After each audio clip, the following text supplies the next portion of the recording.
Assalamualaikum warahmatullahi wabarakatuh. Pada kesempatan kali ini saya akan menjelaskan hasil analisa data dari kelompok saya yang berjudul Peramalan Harga Pangan Harian berbasis Artificial Intelligence untuk mitigasi dampak rantai krisis agrikultur di Jawa Timur. Oke, proyek ini dikerjakan oleh Evan Fernando, Muhammad Rafi Nugracia, Rizky Rano Fadilah, Zaki Damar, dan juga Muhammad Ihsan. Dampak perubahan iklim seperti banjir dan kekeringan, 27 kabupaten dan kota Jatim terdampak kekeringan dan juga 15.000 ha sawah terendam banjir menyebabkan gagal panen, dan Jawa Timur sebagai lumbung pangan berkontribusi terhadap 17,48% produksi beras nasional dan hasil panen padi sebesar 1,62 juta hektar. Lalu Jawa Timur diketahui mendapatkan gejolak harga pangan yang sangat tinggi seperti harga cabai rawit merah yang naik sekitar 13% harga bawang merah yang naik hampir 50%, dan juga inflasi pada bulan April sebesar 0,36% dipicu lonjakan oleh harga bawang merah. Jika dibiarkan, kita tidak akan memenuhi SDGs 02, yaitu adalah zero hunger. Lalu kami mengusulkan yaitu model NHITS. Kenapa model NHITS? Karena model traditional machine learning kesulitan menangani pola non-linear. Jadi NHITS ini adalah sebuah model deep learning state of the art terpilih karena terbukti dalam ramalan jangka panjang yang akurat dan juga efisien. Dan ini ada beberapa faktor yang mempengaruhi harga pangan seperti perubahan iklim, pangan musiman, dan juga harga global yang akan digunakan oleh NHITS pada penelitian kali ini. Oke, lalu ini ada rumusan masalahnya. Yang pertama ada pola fluktuasi harga, yang kedua kinerja algoritma, yang ketiga optimalisasi untuk kebijakan. Lalu ada pun tujuannya adalah menjawab dari rumusan masalah seperti menganalisis pola fluktuasi harga, mengevaluasi kinerja NHITS, dan juga memanfaatkan hasil peramalan untuk kebijakan.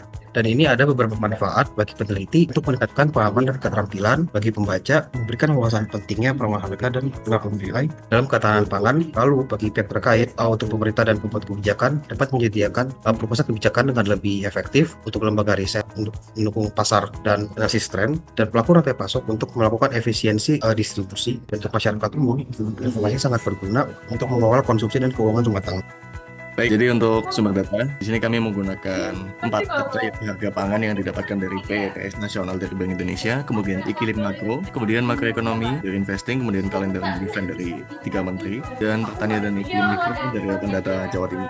Kemudian untuk variabel penelitiannya, kami menggunakan harga pangan dengan 10 komoditas pangan, kemudian iklim makronya yaitu Oceanic El Nino Index dan Dipole Mood Index, kemudian ekonomi makro yaitu kurs nilai tukar rupiah terhadap dolar AS, kemudian kalender dan event yaitu hari libur nasional, kemudian pertanian dan iklim mikro sebagai berikut yang didapatkan dari Open Data Jatim dan juga didapatkan dari Dinas Peternakan dan juga Pertanian.